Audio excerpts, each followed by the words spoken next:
Entre dunes et forêts, les régions autour de l'estuaire de la Gironde offrent des paysages magnifiques.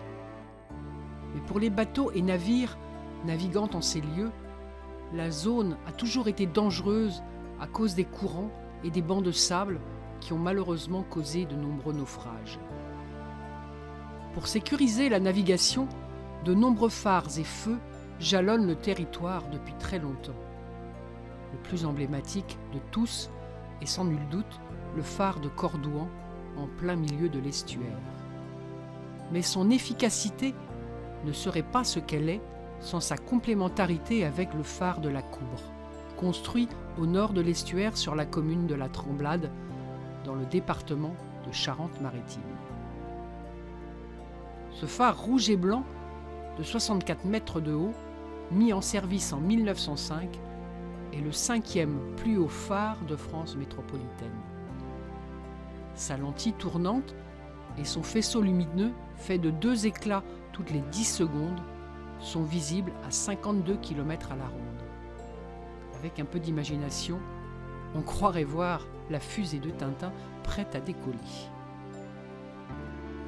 Si aujourd'hui son emplacement est situé à 150 mètres de la mer, derrière la dune, il n'en a pas toujours été de même.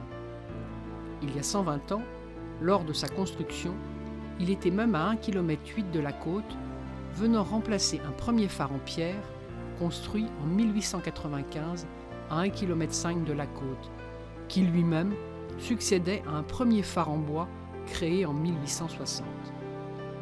Mais les assauts de l'océan avaient eu raison de cet édifice en pierre, le rongeant inexorablement, 10 ans seulement après sa construction.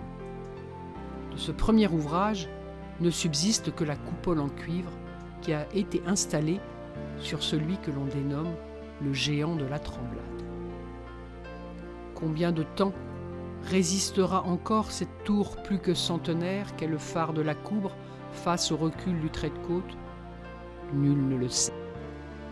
Ce qui est certain aujourd'hui, c'est qu'il attire de nombreux visiteurs qui peuvent grimper les 300 marches d'un escalier sorti des ateliers Eiffel. À l'arrivée, le panorama est époustouflant entre l'océan, les dunes à perte de vue, la forêt de la Coubre et la baie de Bonance. Un vrai régal pour les yeux. Et pour compléter la visite, un musée au pied du phare raconte son histoire.